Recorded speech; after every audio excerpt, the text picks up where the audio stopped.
Hello and welcome to Handgun Radio. I'm your host, Ryan Bachad from the wild woods of central Maine, and this is your home for all the news, information, and discussion in the handgunning world. This week, Weird and I are joined by Daniel Waters to discuss the history of Taurus. So as always, Handgun Radio is brought to you by the Firearms Radio Network. Please check out the Patriot Patch Company for their awesome patches and other high-quality items, t-shirts, and so on. Visit patriotpatch.co for more information. They have these really awesome, the artist proof renditions come on a little postcard every time you get the patch of the month. So be sure to check those out. Awesome designs from Ryan Cross and Patriot Patch Company every month. And also shop Amazon using our affiliate link, firearmsradio.tv/Amazon. And please help support Handgun Radio. Head over to firearmsradio.tv/pledge and click on HGR. There are a bunch of different pledge levels, and we really appreciate it. So welcome, Weird, as always. Well, it's good to be here. And Daniel, welcome back. Oh, thank you. Always good to be here. Another in our, the history series that we're basically doing now? Yeah. I don't think we officially said we were starting one, but it's kind of turned out that way. Might as well, right? So, as always, we thank you for all the work you've done, and I think people listening to the show are going to really appreciate it once they hear all this information. So, Weird, what'd you do this week? Not a whole lot. A lot of family stuff, podcasting stuff. If I may do a shameless plug, if you are listening to us live, the Assorted Calibers podcast is giving away a C5 9mm AR lower from New Frontier Armory to one of our patrons. So if by chance you want one of those, you can sign up and get one, and the odds are still pretty darn good. And since this is Handgun Radio, I actually prattle on a little bit more about this. It's a 9mm AR lower that takes MP5 mags, so it's kind of cool. That sounds nice. There'll be a link in the show notes, I'm sure, to that. Weird. I don't think you've put one yet, but there will be one. I could fix that right now. All right. I bought a new splitting maul, chopped some wood, had some friends over last night, and enjoyed a fine CAO Italia cigar, which was delicious. It's kind of like a sweet flavor, but with some darker notes on the finish. Paired that with a glass of that Maker's Mark 46 that I still have. And then I burned some of that old rotten fence that I pulled down, which actually made for fantastic fire starting wood. We were talking earlier, I said I put it in a teepee formation, and it burned just like a torch. And then I also installed some small solar lights on the top of each new fence post with some pipe straps that I had, which gave some nice accent lighting in the backyard. So I need to do an episode live from the backyard sometime if I possibly could. And also rewatched Executive Decision. Lots of cool guns in that movie. Weird. Have you seen that? I don't think so. Which one's that one? The one with Kurt Russell and Steven Seagal, where Steven Seagal, spoiler alert, dies really early in the movie. I have seen that one. Yes. Not bad. Lots of MP5s. That was a really cool spoiler because, it's just one of those I think they show it in the trailer, don't they? I don't think they show that it's actually him, but they do show the guy getting sucked out of the little sleeve that connects to the plane. Well, I thought the whole line about, it's like, what was the line? It's never get out of the boat. No, it's basically the line Seagal has when he shuts the door. Where he's like, we're not gonna make it, and he said, "You are." Yeah. That's okay. If that's in the trailer, then you better pick up on that. It's pretty quick, but it's hilarious. Seagal was front and center on all of the cover stuff and all the movie posters, and he was one of the first build people on it. And then he doesn't make it very long. He got to go home early. The main bad guy carries that VZ61 Scorpion, and it's the same guy. I was watching it. I'm like, where have I seen him before? I remember on TV I'd watched one of the Agatha Christie, I think it was Murder on the Orient Express, and he played Hercule Poirot in a bunch of the film adaptations. The same guy who plays the main bad guy. I'm looking at the IMFDB. I think his name is David Suchet or something. British actor. Cool. So it's kind of weird to see him doing all this. They use a USP mocked up to look like the SOCOM. A bunch of British agents use PPKs, of course. There's a Glock 19, second generation in the movie as well. What year was this movie? 1996. 96. And then Seagal has a high standard HDM in his chest holster in the beginning of the movie. I noticed that. I was like, that's a weird. It looks like I looked at the grip. I'm like, what is it? 19. I'm like, that's not. That looks like a high standard. So,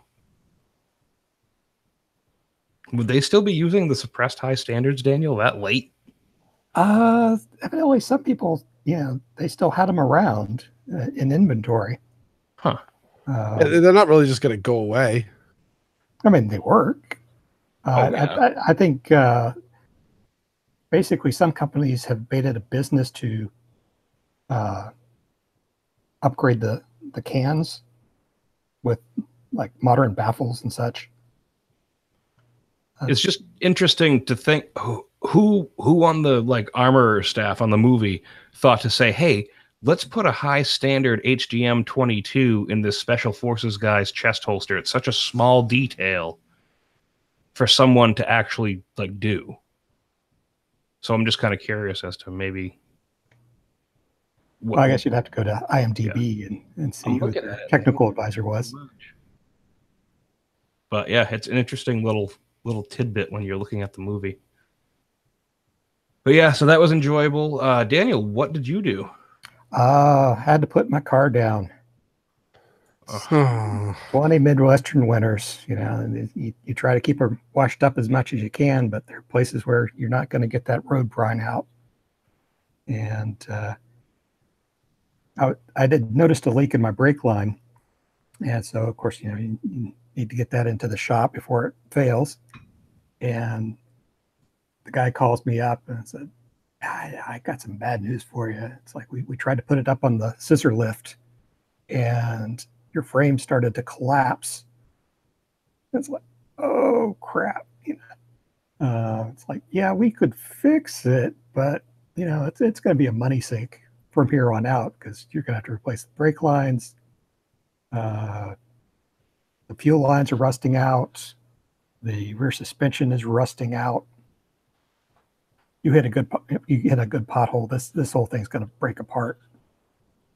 And where I live, the street conditions are not the best. And I've been waiting for this day for some time. But you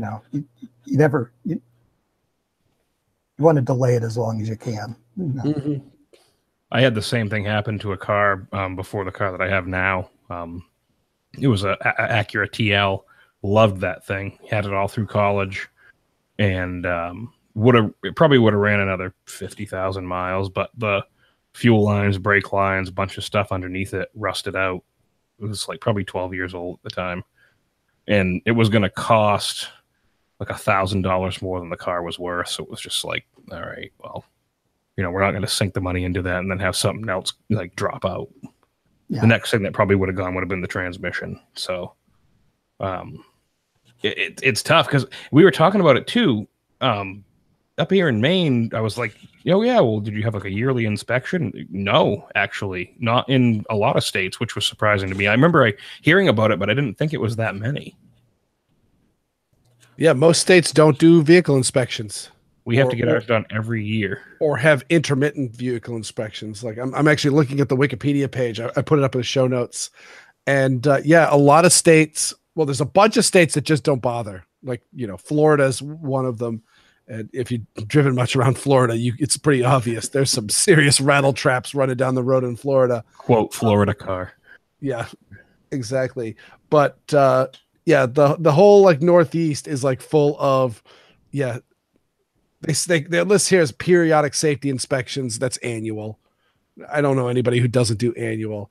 But yeah, most places, like I was surprised California doesn't even have an annual inspections. They just have the emissions testing.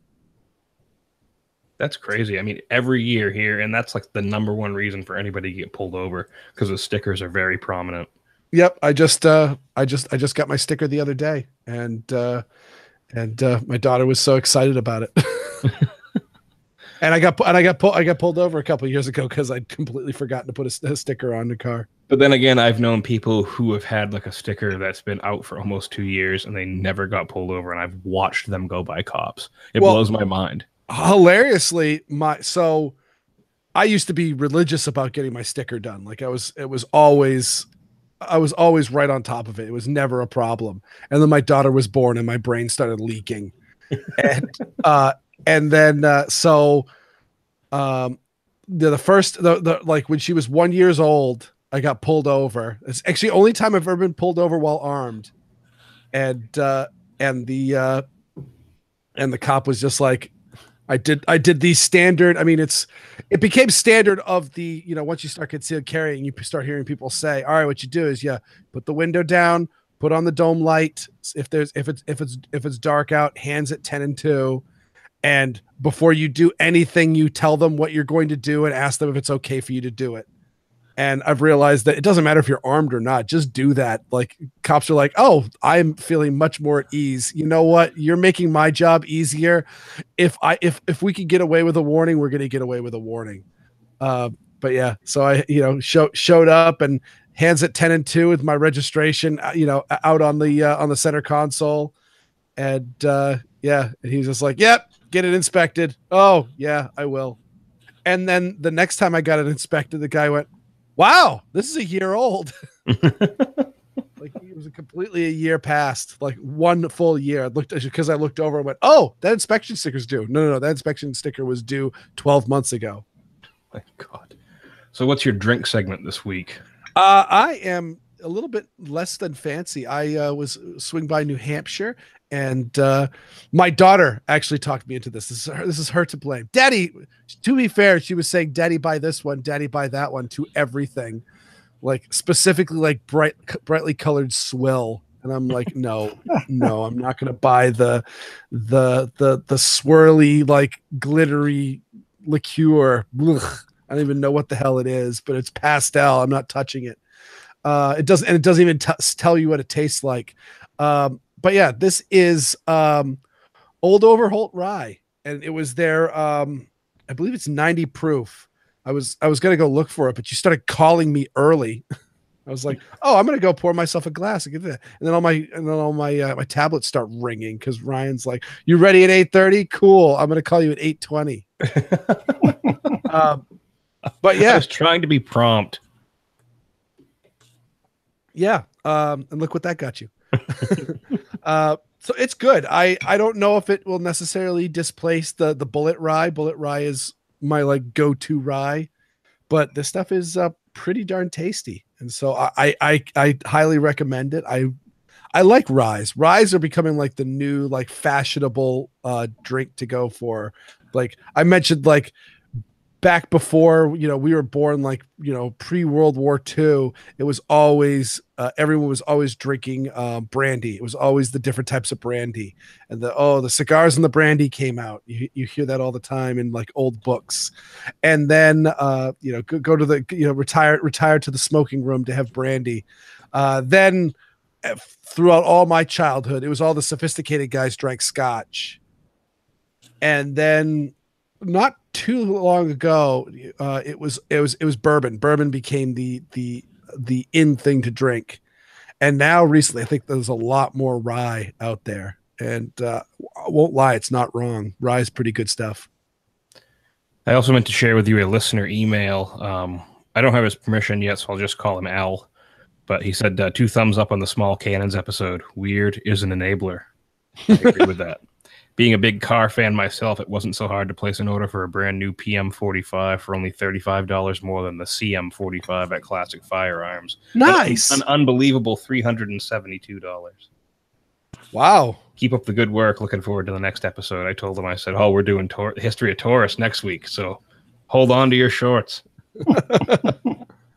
Oh, and there's one other thing I want to mention is I got the renewal for my CNR FFL, so I'll need to fill that out. And also, I'm amused at the irony of the fact that like it's all up to me to renew my Massachusetts carry permit, which is also my permit to own. But the lovely people at the ATF are very nice to send me with plenty of lead time my renewal packet when it's time for me to renew my FFL. So good on them. We'll see. I don't think I think the log books are going to be pretty easy to do because I don't really think I've gotten a whole lot since Mara Healy's pretty much scared the living daylights out of most of the distributors, where they'll just go, no, we don't ship to Massachusetts, or they'll ship it to an '01 FFL, and then I can go over to them and grab it from my books. So I'm waiting for the Ryan. You don't have to worry about that stuff, though, do you? hey, Ryan, that's not a problem for you in Maine, is it? No, it's not. You know what? You should get your '03 FFL. That way, I could just have stuff shipped to you, or you could just buy stuff, and I'll just come by and pick them up, and we just do dealer to dealer transfer. And it's no big deal. $50. Okay. All right. So with that, we'll head into the main topic: a brief history of Taurus with Daniel Waters. So Daniel, we've done Colt. Yep. We've done. Did we do Beretta? No, you did Beretta with Othias. Okay, I did Beretta with Othias. Never heard of him. Taurus is one that a lot of people were asking for, but I don't know if they had like a certain idea in their head when they were asking for it, just to rag on Taurus. But Taurus is actually a company with a pretty awesome history, aside from everybody making fun of them for some guns or some things not working or something. So how far do they go back? Well, it looks like around 37, the principals of the company were working together in a workshop, and they get the idea that they're going to start a tool and die company. And it takes them a couple of years to raise enough capital, but at the time, the Brazilian government is very much into investing in domestic industry to try to build the country's independence up from foreign goods. The president at the time, Vargas, he was very much a nationalist, almost really kind of leaned towards the fascist side. He was definitely buddy with folks like Mussolini and Hitler. They very, very nearly ended up on the Axis side during World War II before they kind of realized, yeah, we're kind of closer to the United States than the rest of you guys are. So yeah, maybe we want to end up on the winning side here. But at any rate, so in 39, they formed their company, Forges Taurus Limited, which is Taurus Forge.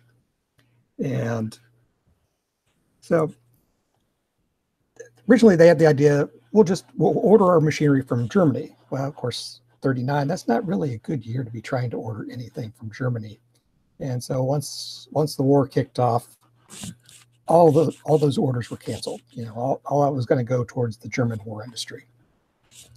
And of course, with the specter of war looming everywhere else, no one else really wants to sell production equipment. You know, it's all, you know, say in the United States, all the production equipment is going towards U.S. industry. Other countries, you know, you've got basically the war powers all trying to snatch up what they can. So they're left with no alternative but, okay, we'll make our own. And so originally they were going to just use their own machineries in-house, but then they realized, well, no one else can get machine tools in Brazil either. So we've got a market here. You know, this is, you know, instant monopoly. They have some other issues like the war cuts down on the supply of crude oil, so they have to build gasification furnaces. And of course, that's another market for all the rest of Brazilian industry.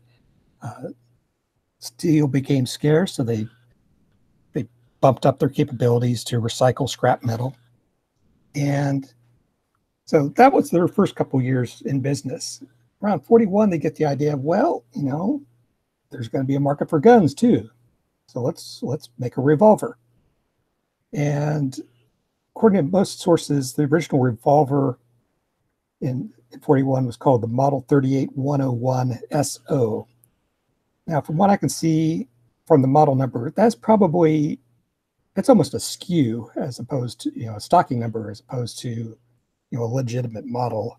That looks like 38 caliber with a 101 millimeter long barrel, or roughly 4 inches, which is pretty much a length that they traditionally kept making over the years. But even though they made their first revolver, that's really still not their primary focus yet. Well, in 45, President Vargas is forced out and by the Brazilian military. In fact, he he owed his job to the Brazilian military in the first place. And so the new president comes in and he's making policies to open up the Brazilian market to foreign firms. So Taurus no longer has a captive audience for its machine tools. So as a result, they turned their production focus from industrial machinery to revolvers and hand tools. And that goes well enough that they eventually incorporate. In the 50s, they're bumping up their production. They expand their industrial complex, start a new factory. By the 60s, they've completed the new factory. And then the military decides, okay, we've had enough of the civilian government. We're just going to overthrow them.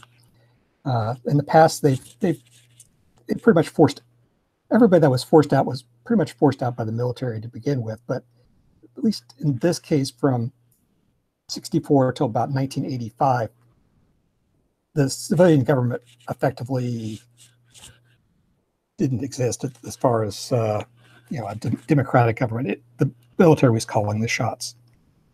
And given the specter of a communist revolution, or at least insurgency, they start passing various gun control laws. They're also passing laws that are very much protectionist in terms of protecting Brazilian industry over foreign imports.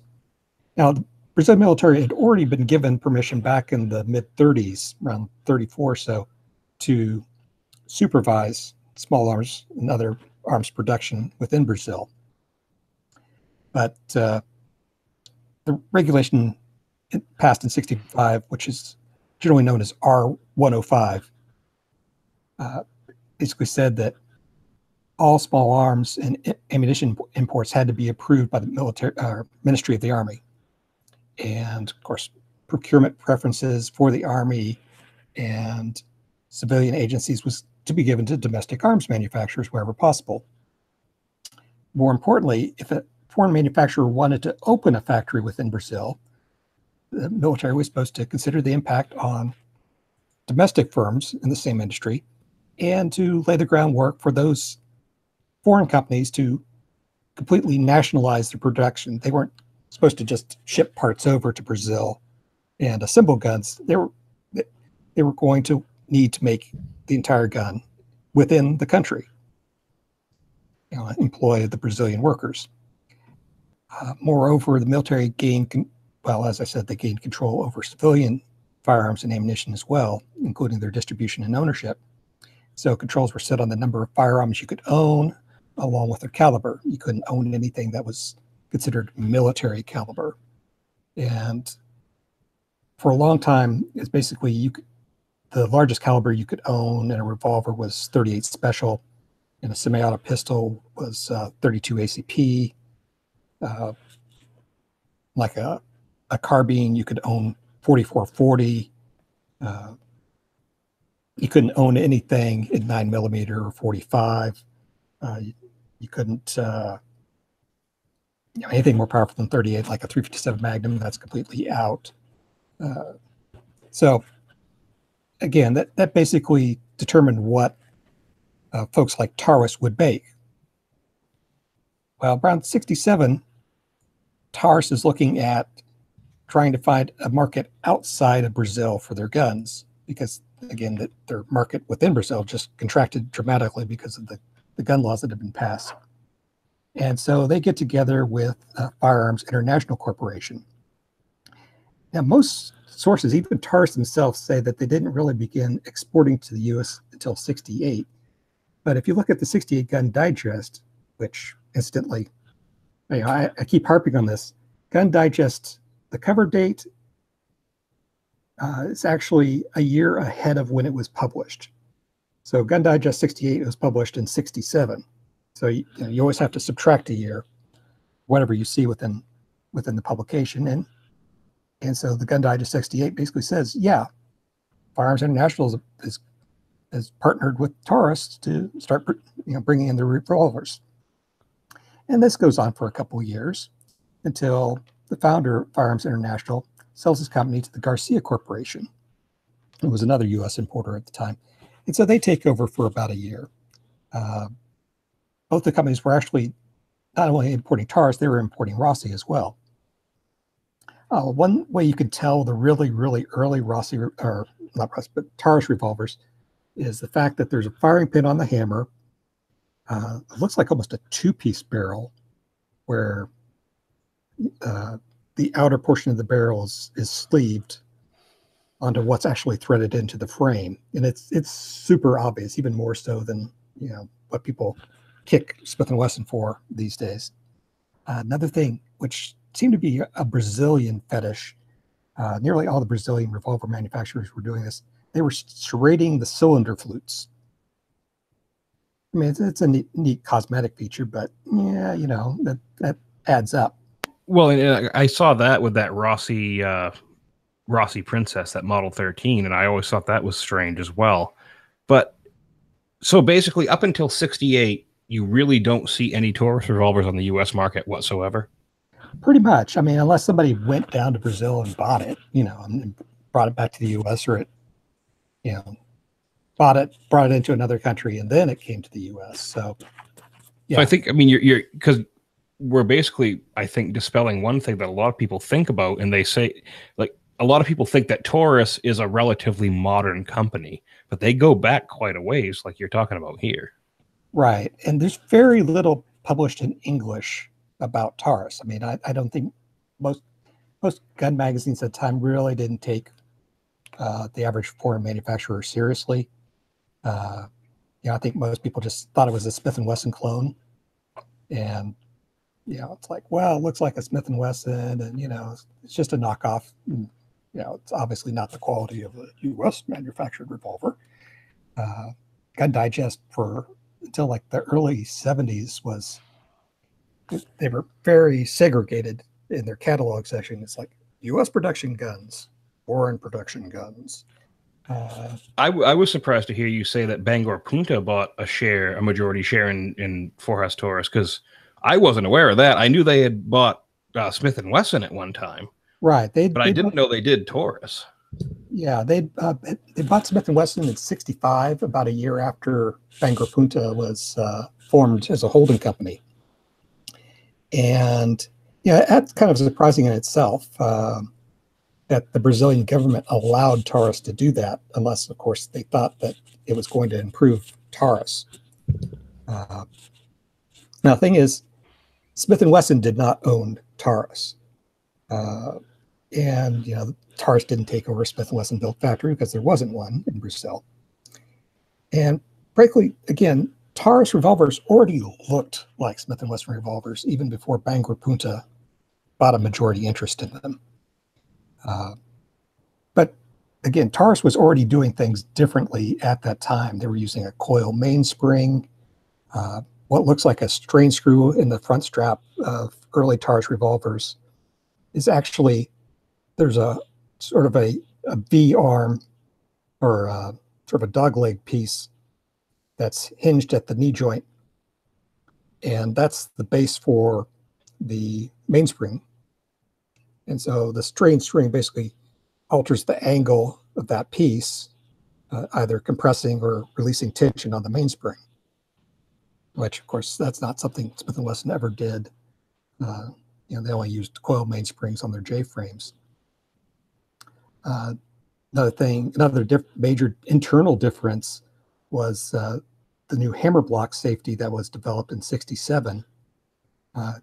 At the time, it was another V-shaped part that hinged off of the hammer pin, and so it's like one part's connected to the rebound slide, and so when it pulled one arm back, it was pulling the other arm down, which pulled the hammer block down. A much more complicated system than what Smith & Wesson was using. Another big difference you can see between the two revolvers is how the side plates were formed. On a Taurus revolver of really pre-80s, even into the 80s, the recoil shield on the right side of the frame that it basically covers up the primers on the cases. That's part of the side plate. The side plate actually goes all the way back to the back strap. You can see the joint right there. It's not nicely inletted like a Smith & Wesson, but this, of course, makes it easier to machine. They just basically, and they don't have all the fitting time that, say, Smith & Wesson would have had trying to individually fit each side plate to a specific frame. Right. On a good Smith & Wesson, sometimes you can't even notice the seam. Yeah. Or, again, you have to rattle it off by tapping the frame to get it to release. Another difference was how the revolver hand was powered. The easiest way to install the hand on one of the earlier Taurus revolvers, it actually used a spring and plunger inletted into the side plate. On the Smith & Wesson, it's just a torsion spring on the trigger that powers the hand. And so you're kind of having to thread the plunger into the side plate and then kind of keep that plunger back while you pop the hand into place and then assemble that whole thing onto the frame. So there's lots of ways to tell that how old a Taurus revolver is.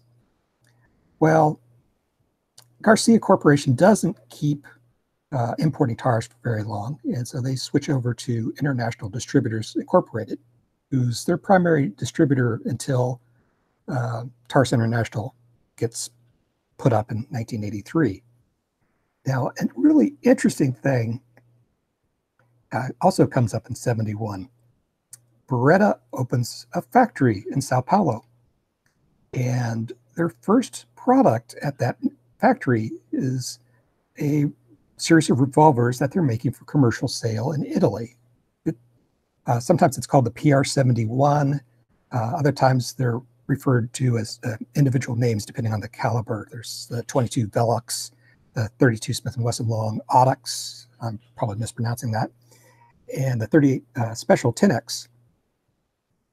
And so I can't prove it, but man, if you look at the pictures, I put some links up in the show notes.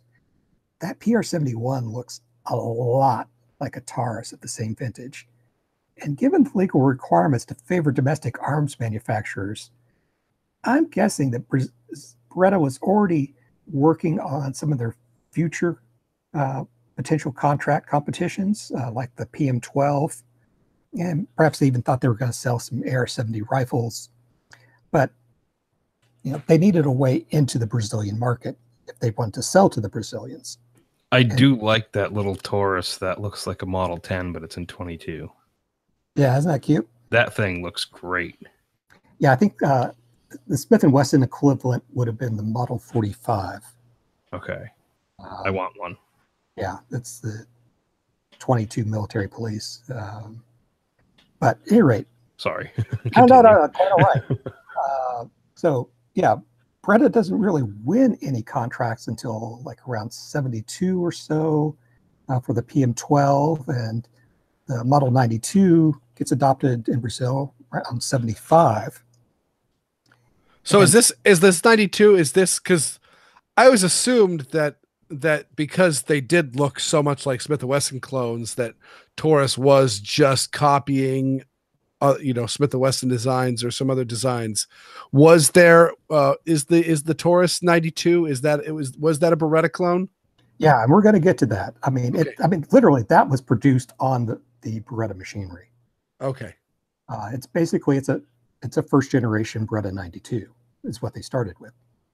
So getting back to the revolvers, I'm thinking that they needed a way to get into the market. They needed a way to get their new workers up to speed and keep them busy until they could actually win a contract. And they might have even been told that they needed to partner with an existing Brazilian firearms manufacturer in order to keep everybody happy. And so I'd really like to see one of those PR-71s opened up, the side plate off, to compare side by side with a Taurus.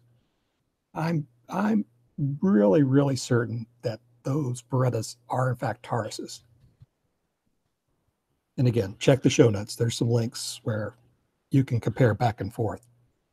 I just want to say check the show notes for everything because there's 21 pages of them. And Daniel has compiled so many fantastic pieces of historical information and links and stuff.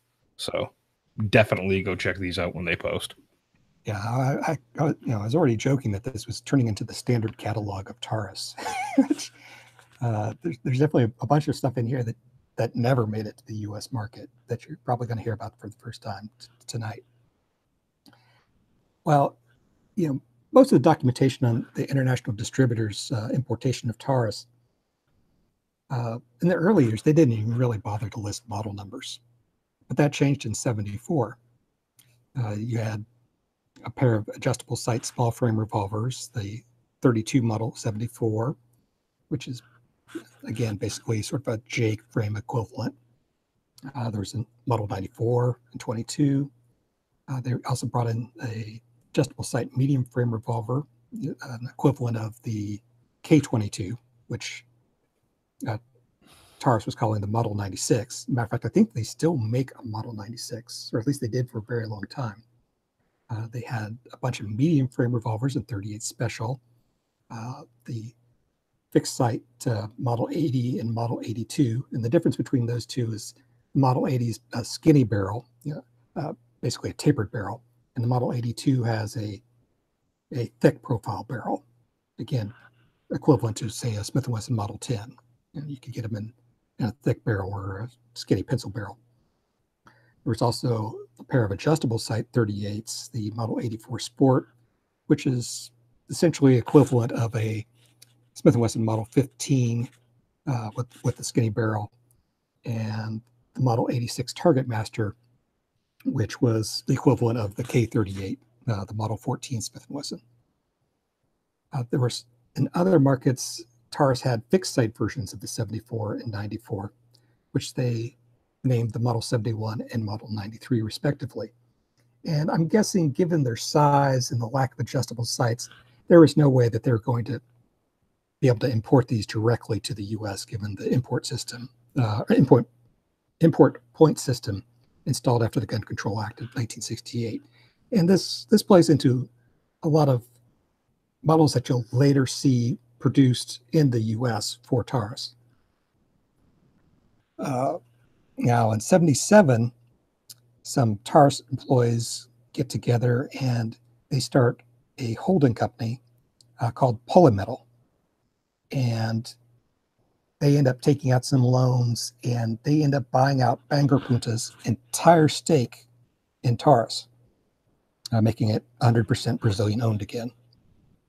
And these three gentlemen in particular, one of them, Dr. Carlos Merkel, he was trained in the U.S., evidently briefly worked for Smith & Wesson. Another gentleman, Louis Istema, had been with Taurus since '71. Third gentleman, Herbert Hopp. You don't hear much about what he brought to the table, but clearly he brought something because people remember him. And so these names will come up again later. International distributor starts importing the Model 83, which is a heavy barrel version of the Model 84. Again, sort of like a heavy barrel Model 10. I'm sorry, not a heavy barrel Model 10, a heavy barrel Model 15. And these appear to be Taurus's first medium frame revolvers to use a new style hammer block safety, as well as a frame-mounted firing pin. Basically 20 years before Smith & Wesson started putting frame-mounted firing pins in their medium and large frame revolvers. There was also 22 and 32 equivalents of the Model 83, known as the Model 90 and the Model 70, respectively. Again, the Model 90 would, the equivalent in Smith & Wesson's line would be the Model 18. The Model 70, I don't remember there actually being an equivalent for a 4-inch K32, but at any rate, but I think the reason for the new hammer block safety is the fact that there was a recall of all of the earlier Taurus revolvers due to drop safety issues. And basically, if you click on the link, you can see that basically all of the models international distributors has been bringing into the country were recalled except for the new Model 83. The way you can tell the new hammer block safety is, I think it's using a really long pin for the hand going through the trigger, and it's working on this weird little gear piece. And it pivots the gear, and then the hammer block itself has gear teeth and gets pulled down as the trigger is pulled.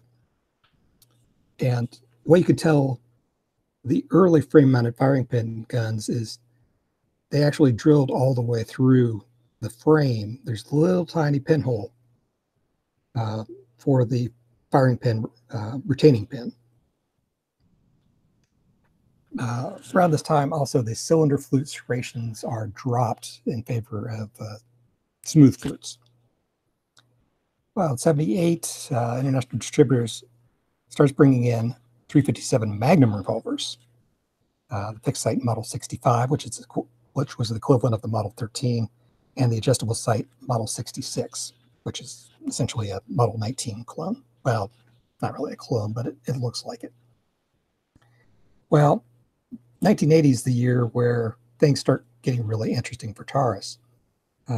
As we discussed earlier, Taurus already really had a relationship with Beretta, and Beretta's thinking that, okay, it's time to get out. The Brazilian government, the Brazilian banks don't really want to work with us. And so Taurus makes them an offer to buy the entire assets of their Sao Paulo factory, including the drawings, the tooling, the machinery, whole works. So this is the point at which most people think Taurus starts. Yeah. If you don't, if you haven't read up further on it, like this is usually where people think, oh well, I remember they had some sort of association with Beretta, and that's why the PT-92 looks like it does. But this is like the point at which most people think Taurus came about.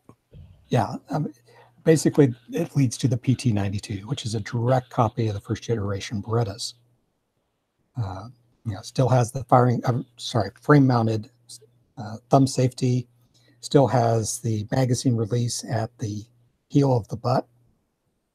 And again, people kind of wonder, like, why would Beretta agree to, hand over all their designs and tooling? And really, Beretta already had their second generation 92S underway back in Italy. So I'm thinking they thought, well, the design's already obsolete, or most of it's already obsolete compared to what we're now going to be making. It's not worth the expense to ship everything back. And there's also kind of in the back of my head, I'm kind of wondering if Beretta hadn't already sold the rights to the 92 and the PM12 to the Brazilian government as part of their contract deal. That it was going to end up in Brazilian hands one way or another. And since they had already worked with Taurus, okay, we'll work with you, we'll sell it to you, and wash our hands of it. Well, the other thing that happens in 80 is a new design for Taurus's small frame revolvers, and a lot of the internals from this eventually work their way to all the other revolvers in Taurus's line in the succeeding years.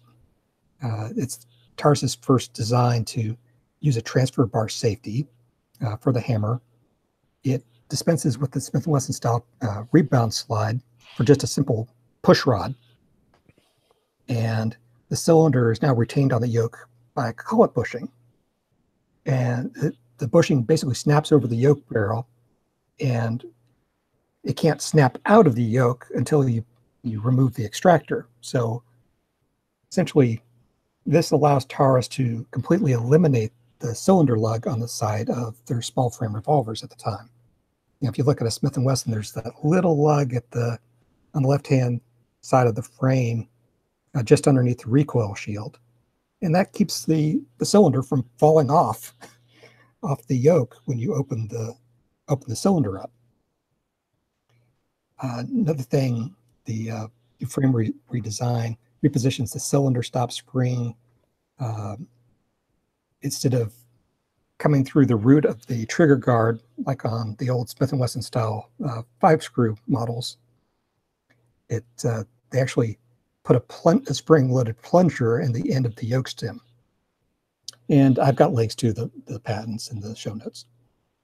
And so the first models you see this on are the Model 85.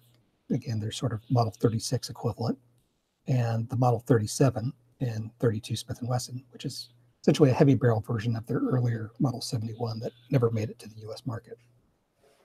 I'm guessing this was now able to come to the U.S. market because it was finally heavy enough, even with, so it had enough points to be imported, even without adjustable sights. Oh, that silly point system.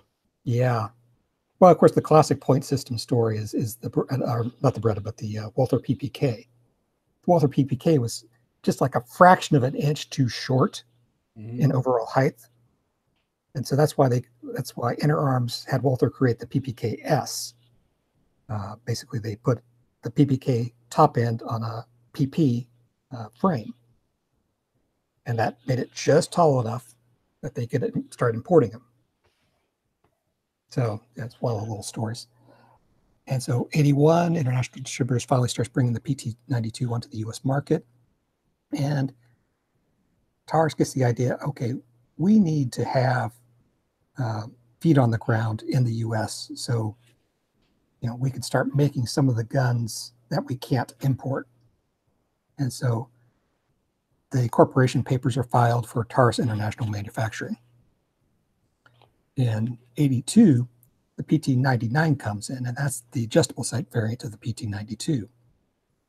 In Brazil, Taurus introduces the PT51 and PT53, which are essentially clones of the Beretta 950.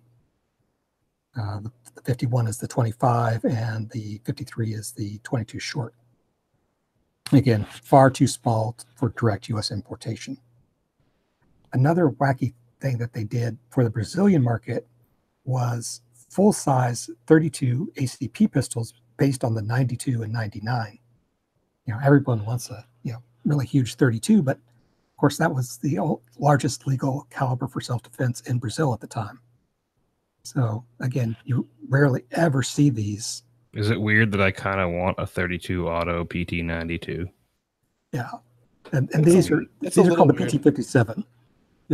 If you ever see a PT, slide marked PT57, that's the full-sized 32.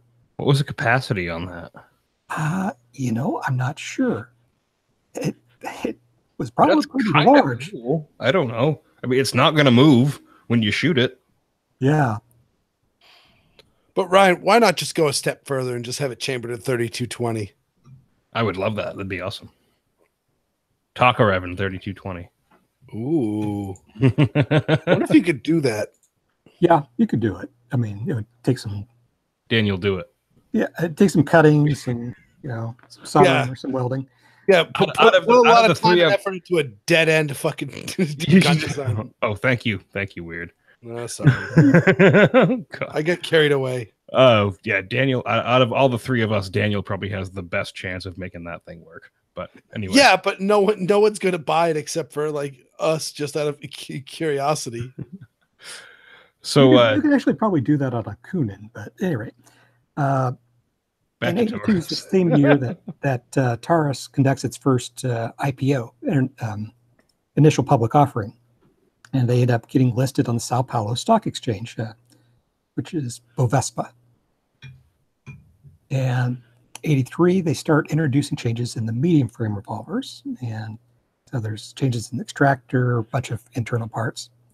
And at some point around 83, or at least in the next following years, they start dropping the pin to barrel.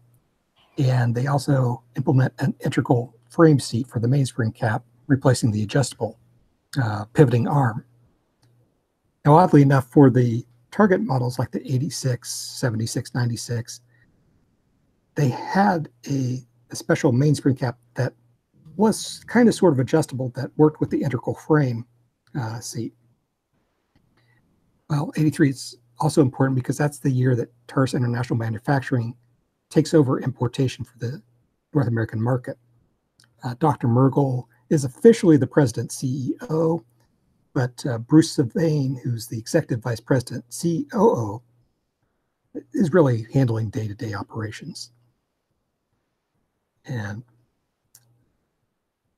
at the time, they're teasing the idea that the PT-51 might be made in the US, but that never really happens. They also tease what will become the PT-22, which is essentially an evolution of what Taurus was making as the PT-55, which was based on the Beretta M20 Bobcat. Again, couldn't be imported, so they were going to have to make it in the US. 84, Bruce Sylvain convinces the his Brazilian bosses to offer the unqualified lifetime repair policy. And this is where people kind of like, well, that's different. It's like basically saying, yeah, you think we're cheap clones, but we've got the lifetime repair policy. You could take a chance on us. At any rate, this is also this 84 same year that they introduced the new style reversible magazine release that's located where John Browning and God wants it, right behind the trigger guard. Ambidextrous thumb safety and a firing pin safety for all the PT-92 variants, including the PT-57.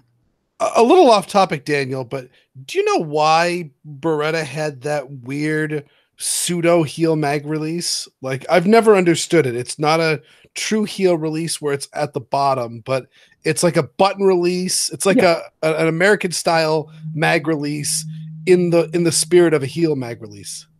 Well, that goes all the way back to the model 951, which was sort of the single stack predecessor of the Beretta 92. Mm-hmm. And so I'm thinking they still wanted to make the user have their hand near the magazine so they could manually pull the magazine out or catch the magazine instead of dropping it. Sort of bureaucratic interests of, the idea of speed reloading a pistol was kind of foreign still. Yep.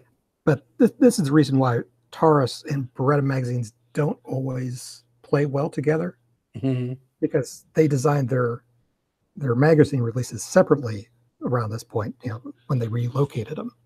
And of course, at this point, Beretta's not going to be sharing information back and forth with Taurus because they've already sold out.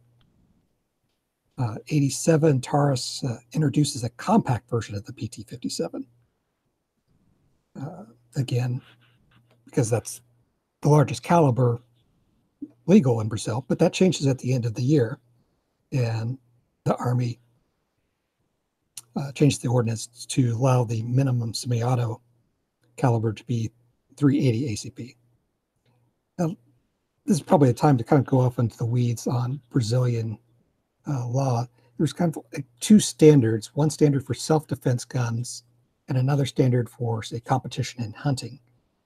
You have a lot more leeway for, say, sporting firearms than you did for self-defense firearms. And heaven forbid you use one of your sporting firearms to defend yourself.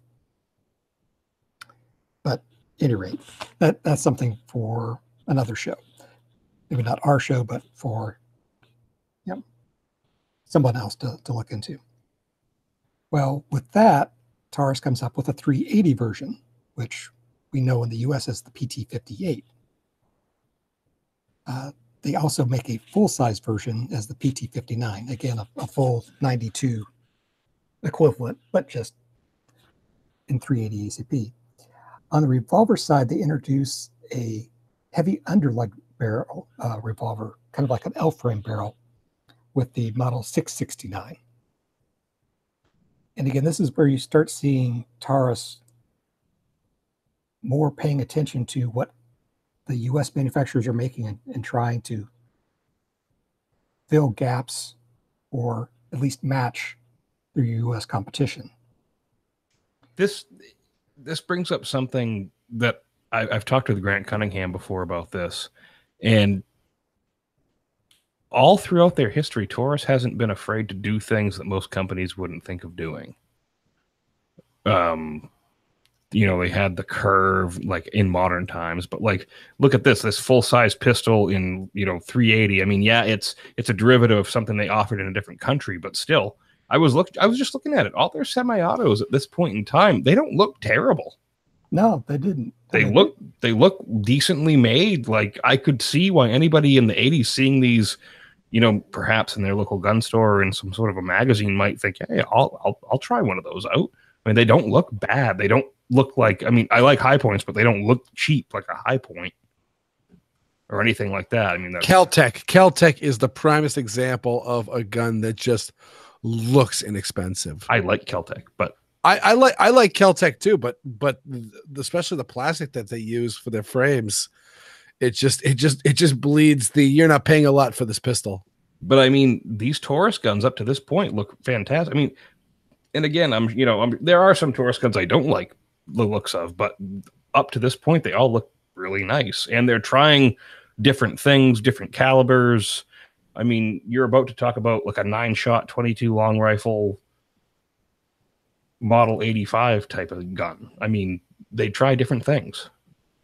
And this is where they start scaring Smith & Wesson. I mean, they're basically kind of thumbing their nose. It's like, we're offering things that you don't offer. And so the 94, again, is their little J-frame 22 revolver, or J-frame style 22 revolver. And again, 9-shot cylinder. Nobody had a 9-shot cylinder back then except for certain like El Cheapo, Harrington and Richardson's, or let's see, someone else had like an 8-shot. But these look nice.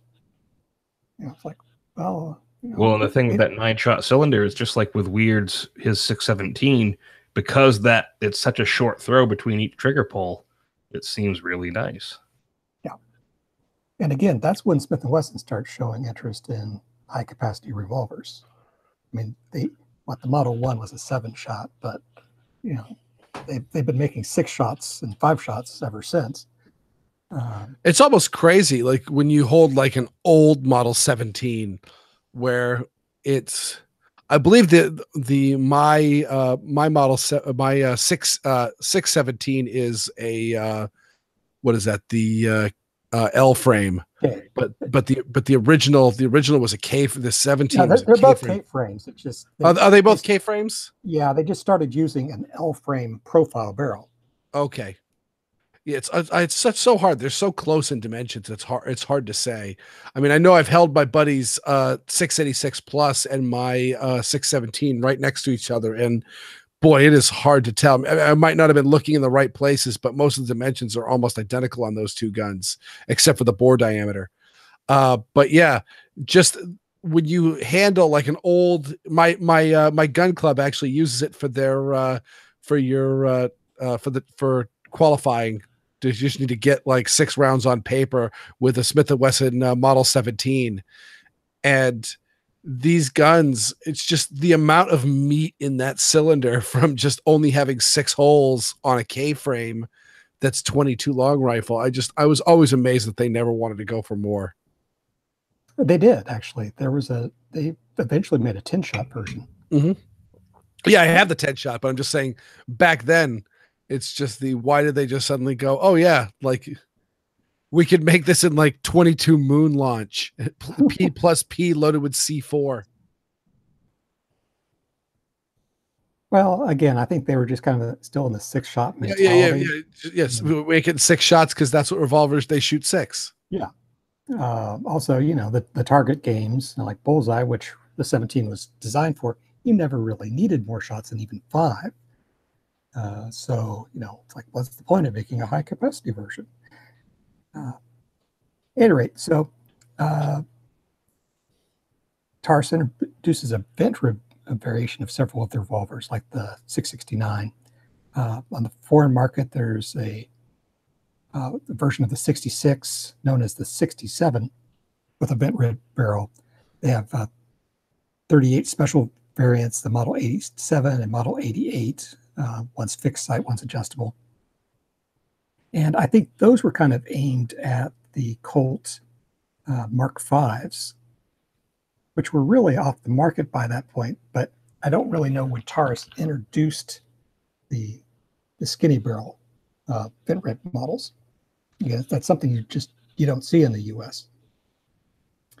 They also are starting to play with new calibers like the 41 Action Express. There's the PT91, which very short-lived.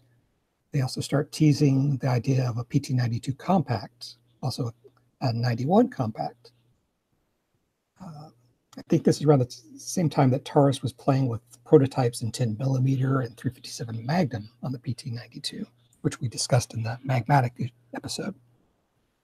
This is also a big change in the medium frame revolvers, where they start doing the Model 85 style parts with the transfer bar safety and revised lockwork. The big visual difference is it no longer has a 4-screw side plate. The trigger shape has changed. You notice on like older Taurus revolvers that at least on the medium frames, the trigger is almost the same width from the top to the bottom. Smith & Wesson, there's sort of the fillet there at the rear. Well, that's the real visual clue that it's a transfer bar safety gun. Also, they start using a new adjustable rear sight. Instead of a Smith & Wesson style rear sight, they go to something that looks more like a Colt Eliasson, what you'd see on custom shop Pythons or on the Gold Cup. 1990, Taurus opens their new U.S. headquarters with manufacturing and office space. And this is finally when they're going to start being able to make the things in the U.S. that they can't legally import from Brazil.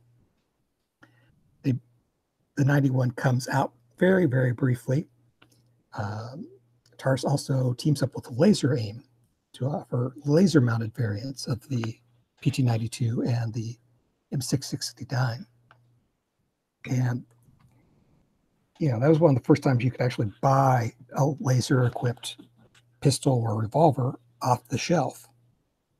It already had the mount fitted to the gun. It made selling them very, very hard once new laser types came out because, it's like no one wants the bulkier designs after, newer designs come. 91's when they introduced the safety decocker system on the PT92 family. I've seen people have issues with this where it's like they're trying to carry their 92 cocked and locked, and then when they draw their gun, they sweep the safety off and they end up decocking the gun and wondering why it won't fire. But yeah, it's one of the things you have to kind of watch out for. That's the same year that they introduced their 40 Smith & Wesson versions of the 92 and 99, which are the 100 and 101. This is about a year before before Beretta introduces their version, the Model 96. Let's see what else. Again, the 669 ventilated rib gets a whole new model number called the 689. There's a foreign version in 38, which is the 889.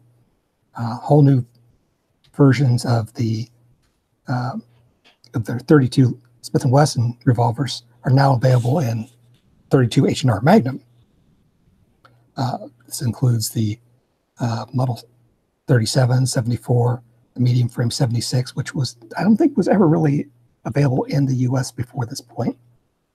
The 92 compact is delivered, and of course they begin U.S. production of the PT22 and PT25, the tip-up barrel semi-autos. And so, let's see, 92, they're introducing their 8-shot 941 and 22 Magnum. They also changed the designation of their 32s and 32 Magnum they add a 1 at the end. So the 74 becomes a 741, etc. They also introduced their medium frame 44 specials, the 431 and 441. And this kind of rocks the market too, because, really the only compact 44 special was the Charter Arms. 93 is the year that they start making single stack variants of the 92 with more of a Browning style slide. This is the PT908. They're also teasing that they're going to come out with variants in 40 Smith & Wesson and 45. They also start introducing ported variants of the revolvers. They open the Taurus Custom Shop. They'd hired over former Springfield Custom Shop director Jack Wiegand to be their design consultant. They tease competition revolvers. Taurus finally consolidates the two factories, the Porto Alegre and the Sao Paulo factories. And this essentially creates the second largest handgun factory in the world. And they start investing a lot of money in new machinery. Another neat thing that happened in 93 is they're starting to invent new cartridges in conjunction with CCI. One of the neat little things that they were going to create was a 7mm rimfire. They're also going to create essentially a 40 special revolver cartridge. And I've got links in the show notes that'll take you to what those look like. Not the actual revolvers themselves, but at least what the cartridges looked like. 94, they make their first large frame revolver, the Model 44 and, of course, 44 Magnum. Again, at this point, Colt didn't even have a 44 Magnum. Let's see. Well, in Taurus, I mean, there are a lot of people that I know that swear by those big framed, the older Taurus revolvers, the large frame guns, and 44 Magnum. They really love them. Yeah, I had a friend with a Model 44. He had a little bit of issues. I think it had to go back to Miami at least twice. But yeah, he really enjoyed his. And again, it was sort of a cheap alternative to a Model 29. Well, 95 is the year that Taurus finally brings out the PT945, which is their first 45 auto pistol. Gun that Tommy Lee Jones hates. Yeah, get rid of that nickel-plated sissy pistol. They also introduce two new 357 Magnum revolvers, a 5-shot 605, which again is the equivalent of what Smith & Wesson finally. I can't remember if this is actually before Smith & Wesson did their 357 Magnum J frames or not. But they also introduced a large frame revolver that's a 7-shot, the Model 607. And I think this was kind of in response to some of the custom cylinders that were available for Smith & Wessons at the time. But was that before Smith ever did it on the factory level? Yeah, it was. This was before the 686 Plus. And there's also a 38 special version, which you never see in the U.S., the 837. But yeah, this was really where Taurus and Smith & Wesson starts doing this sort of tit for tat competition. It's like Taurus introduces something and brags about it, so Smith & Wesson has to make an equivalent model to match them.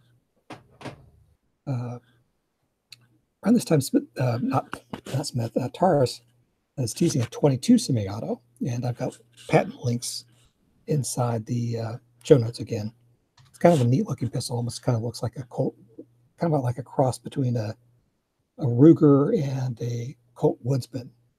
It's sort of square, kind of has the profile of a Woodsman, but the slide reciprocates within the frame, or within the upper portion of the barrel receiver. Evidently, they've been working on this for about 7 years. Looks like a Luger frame and a high standard slide. Is that? Well, no. I mean, it's stamped like a Ruger. It looks like a high standard to me. Well, I mean, if you look at the patents that actually show it where it's unfolded. Oh, okay. But yeah, wow. yeah. I mean, that was a cute looking pistol. I mean, they probably could have sold it if they ever brought it to the U.S. It's like that Madsen kind of, that the submachine gun there, the one that you unscrew the barrel net off of it and it unfolds. Well, the folding here was just for stamping purposes. I mean, Okay. it was going to be basically, right. yeah, it was basically going to be a one-piece frame. You know, on the Ruger, you've got the barreled upper, and then you have the frame. Well, this basically that was all going to be one piece. Let's see, 96 Taurus ups their game. They basically replaced the 607 with the 608, which is the first factory 8-shot 357 Magnum. And they also make a 38 special version for the domestic market, the 838. Again, they beat Smith & Wesson to the punch. It's like Smith & Wesson introduces the 686 Plus. Well, hey, now we have an 8-shot. The 940s introduced as a single stack. That lasts about a year. 97 is the year that they really start making a stand. They introduced the Raging Bull, the 454 Casull. They have sort of a new medium frame revolver that they're calling it a compact. It's almost kind of like almost a sort of a detective special size frame, but they're making it in 44 special and a 6-shot 357 Magnum. They also introduce spurless hammer almost across the line. They start making aluminum frame models of their J-frame size guns. That year, they come out with double stack versions of the PT-40. There's a double stack version of the PT-08 that they call the PT-11. I think on the global market, this was actually called the PT-15 because that was the true capacity. At the time, of course, there was the assault weapons law that in the U.S. that restricted us to 10 round magazines. There's also the 380 version, the PT-938. They also introduced their Millennium, the polymer frame guns, the PT-11. That's the year that also Bob Sylvain finally retires from Taurus, and they bring in Bob Morrison as a successor. Taurus, here in the U.S., starts up their metal injection molding division, which, of course, is always controversial, but at least they did all their MIM in-house as opposed to shipping it out to India like 6 Hour. Let's see what else. This is the same year that they purchased the Burn. Yeah, they purchased the patents and designs and production rights for Rossi. They also introduced their external key lock, the Taurus security system. That's basically the lock on the rear of the hammer that prevents you from cocking it. And compared to, say, the Smith & Wesson Hillary hole, as people call it, it was kind of inobtrusive. It almost sort of looked like it belonged there since it was on the hammer.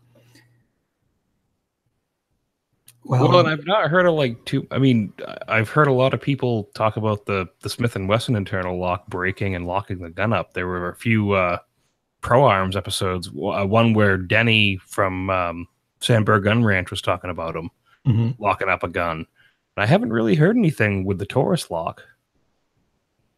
Yeah, I mean, you wonder if people just never, encountered it, or they're not shooting them hard enough to counter it. But again, I think where it's located and the way it's designed, it's not likely to pop out accidentally. I think kind of the way Smith & Wesson's is oriented, the safety lever is separate from the key portion, or where you turn the key. And so I think it's a lot easier for that little piece to get thrown up by inertia. But again, that's sort of an issue for another show. 98 is the year that they really go nuts with the Raging Bull frame. They introduce it in 22 Hornet, 44 Magnum, 45 Colt. They have 7-shot 38s and 357 Magnums on smaller frames. Let's see what else. They have 5-shot guns and 41 Magnum and 45 Colt. That's when they introduced the ripper grips. The 66 is reintroduced with a 7-shot cylinder. 99 is the year that they really blew people's minds, since they introduced the Total Titanium series. The frames, the cylinders, the barrel shots, all titanium. And nobody was doing that. And none of the U.S. companies were doing that. Not Ruger, not Smith, not Colt. And this is where Taurus introduces a new yoke detent design to keep the cylinder closed. That's kind of like what PPC competition revolver gunsmiths did on Smith & Wessons and Colts to help keep the cylinder closed. Thing with the Smith & Wesson, particularly with the Smith & Wesson ejector rod, the way it locks up at the front, if the ejector rod gets any sort of little bend in it, you can see when you turn the cylinder, or when you pull the trigger and the cylinder turns, your crane or your yoke is going to kind of bob in and out of alignment. And that's sort of, each time you're pulling the trigger, you're sort of misaligning the chamber with the barrel. And so PPC Smiths figured out that if you put a spring-loaded detent in the crane and disabled the front lockup, you really made the revolver a lot more accurate. It also has a side benefit, particularly on the Taurus, that now since the front of the ejector rod is solid, they can use a longer ejector rod within the same length of barrel. They can put a full-length ejector on a 2-inch barreled revolver. Let's see what else. Again, the Millennium series starts expanding. They expand their 945 and 940s to include 40 Corbon or 400 Corbon at 57 Sig. They start teasing 22 conversion kits for the PT92 family. Speaking of the Smith & Wesson lock, this is Taurus actually offered to share their lock design with Smith & Wesson. Now, of course, Smith doesn't accept that. The Tracker series is introduced, which is at the time it's 41 Magnum and 357, but it's basically sort of their compact frame with adjustable sights along, or an underlugged heavy barrel that kind of looks like a SP 101, integral porting, very, very nice looking revolver if it wasn't a Taurus. Let's see, what else do we have? 2000, they start introducing Millennium pistols with titanium slides. They tease a 40 caliber revolver, which I think was part of the Tracker line. They introduced their lock to the semi-auto pistols. 2001, they introduced a Silhouette series, which is 12-inch barreled models. I think these were really aimed at the foreign markets, particularly the UK, where if you make a handgun long enough, or at least a revolver long enough, you can make it legal. It's legal to own, as opposed to all the other handguns that were banned. Since it's the idea is it's no longer concealable. They introduce their equivalent of the Smith & Wesson Centennial, which Taurus calls the CIA. Carried anywhere, I think was what it stood for. Tracker lines expanded, ranging pole lines expanded, included a 48 Ruger version. Again, they offered to share the lock system with Smith & Wesson. Of course, this is really, again, people are still mad at Smith & Wesson over their deal with the Clinton administration. However, Taurus also introduces the idea that they're developing smart gun technology, which people aren't quite happy with that. 02, they come out with the Taurus Hex, which is a line of all copper hollow points. The bullet itself was produced by Barnes Bullets. And again, this is sort of the first time anyone's commercially offering self-defense ammunition with an all copper bullet. Taurus introduces their Protector line, which is essentially the equivalent of a Smith & Wesson Bodyguard with a semi-concealed hammer. go nuts with the Raging Bull again, with like 218B, 30 carbine, 41 Magnum. They expand their silhouette tracker revolver series. I think this is the first time that they have 17 Hornady Magnum rimfire models. They tease a new version, or new 22 pistol, or full-size 22 pistol, called the PT 922. And this kind of looks like a elongated version of their PT92 rimfire conversions. 2003, they come out with the Millennium Pro series. They also come out with the PT 24/7 series, which is really kind of like a full-sized Millennium Pro. What else? That's the year they come out with their snub-nosed 9mm revolver, the 5-shot 905. And that's one thing I want to put. Taurus has always been someone who would experiment with the revolvers chambered and auto pistol calibers. I've noticed that. Yeah, I mean, Smith & Wesson had actually done this first. They had what they called the 940, which was a Centennial style revolver. I want to say it was around 1990 or so, give or take a year. It didn't last very long, but at least Smith beat him. It beat him to the punch. But this is also the year they come out with a 40 Smith & Wesson or Taurus comes out with a 40 Smith & Wesson revolver. So what variants are expanded to include the Raging Bull frames. They also rename it, at least in the U.S., as the Hunter series. They introduce a forearm support bar, sort of like the arm braces that we see, not quite as detailed as arm braces we see on short barrel rifle equivalent pistols.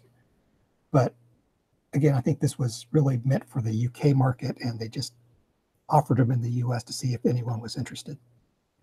About this time, they also have a model for the UK in 45 Auto, a full-size 6-shot, called the Model 456. And I don't think that ever came to the US. In 2003, there's also a new gun control law passed in Brazil, which is called the Disarmament Statute. And it takes them several months to actually put different parts in place.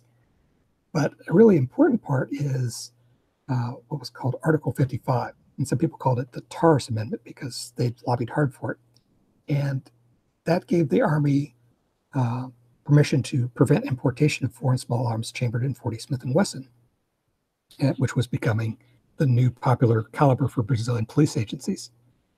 And this causes some controversy because one of their lobbyists was actually the former head of the Ministry of Defense Inspection Board that approved the import and export of small arms.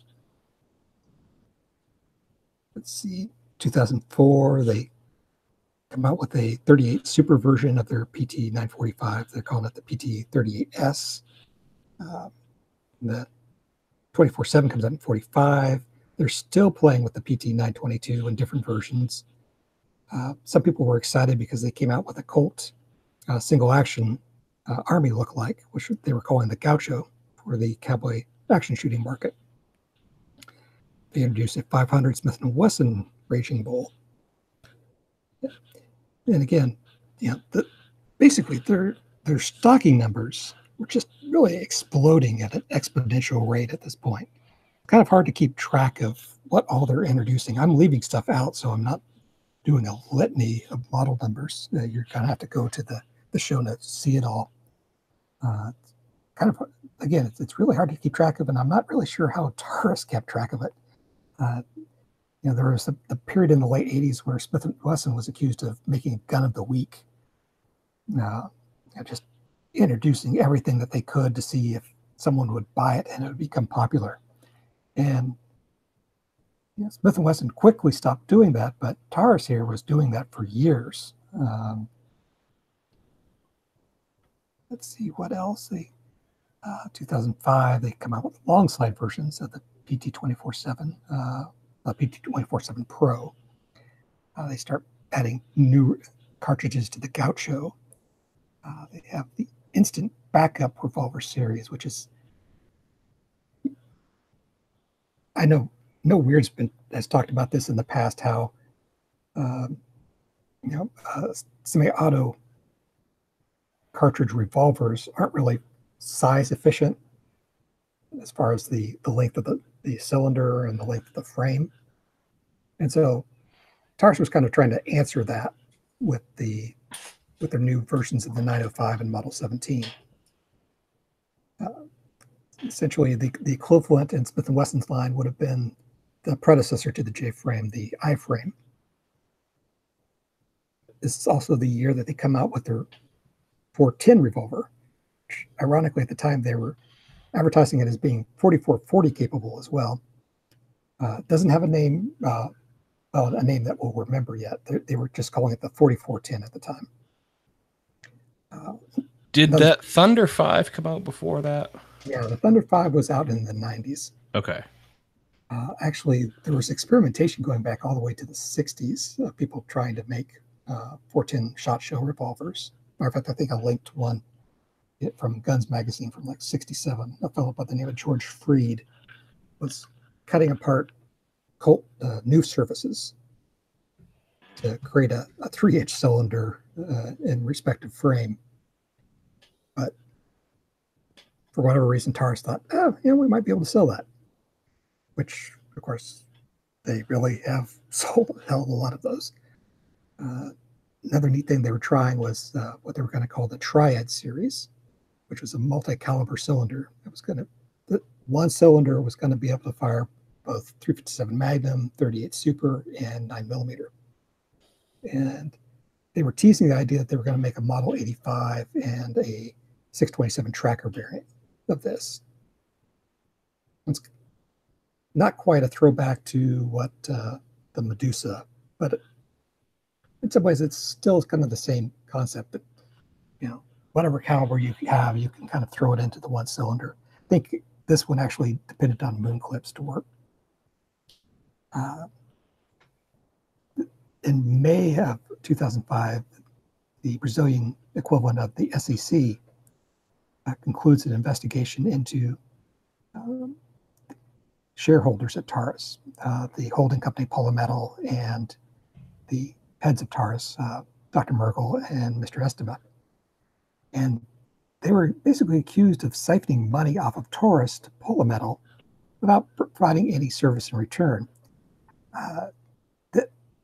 The CVM basically absolves them of criminal violations because they can't really prove that something happened. But they state they've really abused their power of control over the company and their management irregularities enough to where they put substantial fines on both of them. Well, a few months later, Dr. Merkel dies, and so Istema takes over as company president. As I mentioned in the past, Merkel had been technical president CEO of the U.S. operation, but they finally dropped that pretense, and so Bob Morrison officially becomes president of Taurus International. 2006, a whole bunch of new PT 24/7 Pros, including like a 45 gap, compact versions, titanium slide versions. They introduced the PT 1911, which was supposedly designed in concert with Richard Heine. Supposed to be sort of a custom 1911 features with a lower than stock Springfield price. Also teased the idea of a concealed officer's carry sized model. Introduced a PT58 high capacity, essentially the PT58 380 slide on the full height PT59 frame. They teased the idea of a 460 Smith & Wesson Magnum Raging Bull. Renamed the tracker, or the 4410, the 4510. They tease a 10mm revolver. Let's see, 2007, they come up with the OSS variants, which was of the PT-24-7, which was supposedly what they were designing for the U.S. military submission for what would have been at the time the Joint Combat Pistol. Again, previous handgun radio episode, go back to, I forget, we'll have to look it up later. This is the year that the 4410 is officially redesignated the judge. Bob Morrison claimed that local judges were showing interest in carrying it in their courtroom since they figured it'd be safer or somehow easier to use. They tease a Raging Bull and 223 Remington, the rifle cartridge. And again, vaporware never comes out. In 2008, they come out with a PT-800 series, which is a hammer-fired traditional double action gun. I think this was particularly aimed at like the HK USP. Again, with the way Brazilian law was written, the Army could only prohibit imports if there wasn't a domestic equivalent. And so Taurus made a domestic equivalent so they could prevent competition. Morrison teased the possibility of even making this in 10 millimeter, but that never comes out. Let's see what else interesting shows up here. Please tell me you're going to get to the Raging Judge 28. Yeah. That's. I think that's still a couple of years down the line here. I actually handled one of those. Probably the one of those. Let's see. The Model 856 is introduced. It's their sort of. It's a 6-shot compact revolver. They supposedly made it the size of their Model 85 and just kind of opened up the cylinder window. At the time, I think they were calling basically the smallest 6-shot 38 special available on the market. You're also teasing new calibers again, 5 millimeter Remington rimfire Magnum, which actually that was introduced decades earlier, but no one had ever actually made a handgun for it. And I think the Mexican ammunition manufacturer Aguila had been talked into making a new production run of the cartridge. And so Taurus said, oh, hey, we'll make a revolver for that, see if someone wants it. Again, I don't think anyone ever came out with it, and so that left Aguila with a whole bunch of 5 millimeter Magnum ammunition. And they also introduced a model for the 327 Federal Magnum, or at least they tease it. The PT-700 series comes the next year. They have the slim version, which are striker-fired, and the TCP versions, which are hammer-fired. And again, these are aimed directly at Keltec. Also like the Ruger LCP, the LC9, etc. Oddly enough, the PT-24-7 long slide is offered in 38 Super, which would be kind of neat to find, but I think that was I don't know if they actually ever imported any, but it was in their Brazilian catalog for several years. And again, we hit on the whole theme of Taurus trying things that they try it for a year or two. If it works, it works. If it doesn't, it's gone. Yeah, and of course the neat thing is no one else has ever made a polymer frame 38 Super duty pistol. I mean, really, there are no duty pistols available in 38 Super to begin with, except for the very rare 6-hour P220s, or if you are really desperate, say the Astra STIG clones, the A80, A90, and A100. So it's kind of neat if you're a 38 Super fan. There's the PT-600 family. It's introduced to the U.S. It's been on the world market for at least 3 years, and this is sort of like a weird hybrid of the Millennium. The smaller caliber Millenniums with the larger frame of the 45 Millennium. And I think the reason why they went to the larger frame is so they could use the higher capacity magazine tubes from the PT-24-7 compacts. And these were really more popular in Brazilian law enforcement than they were. And that's why they were never really brought to the US. They introduced the poly versions of their little subcompact guns, the PT-22 and PT-25 polys. They reintroduced the PT-1911 and 9 and 38 Super. They briefly tease a wide body, a PT-1911 12-shot, sort of a para-ordnance equivalent. I don't think I've ever actually seen one of those. So I'm kind of wondering if that's just something that they said they wanted to make and see if anyone bit. There's a whole lot of that. Let's see. They come out with the public defender versions, the judge. Start making nine-shot versions of the tracker in the rimfire calibers. Another neat thing that was made really aimed at Brazilian law enforcement. There's the plus variants of the PT-100, PT-101 that somehow managed to squeeze another 5 rounds into the magazine. And it kind of looks like it has a slightly fatter frame and magazine. And you can tell these because the trigger guard is kind of dished in on the sides and the frame has finger grooves. Let's see. 2010, the G2 series of the PT-24/7s introduced. Introduced them in a bunch of variants. They have traditional double action only, single action only. Basically, anything you wanted, they could offer it. Compact versions of PT-800 are offered. The PT-700 Thin series now includes 40 Smith & Wesson and 380 versions. Again, the 380 is sort of aimed at the Ruger LC 380, which, since it's a little bit bigger, it's a bit more comfortable than the tiny version. Let's see. This is when they start coming out with their polymer frame revolvers. There's Raging Judge models, which basically is 410 shot shell and 454 Casull. Let's see. This is around the time that Mr. Istema announced his intent to step down as Taurus president.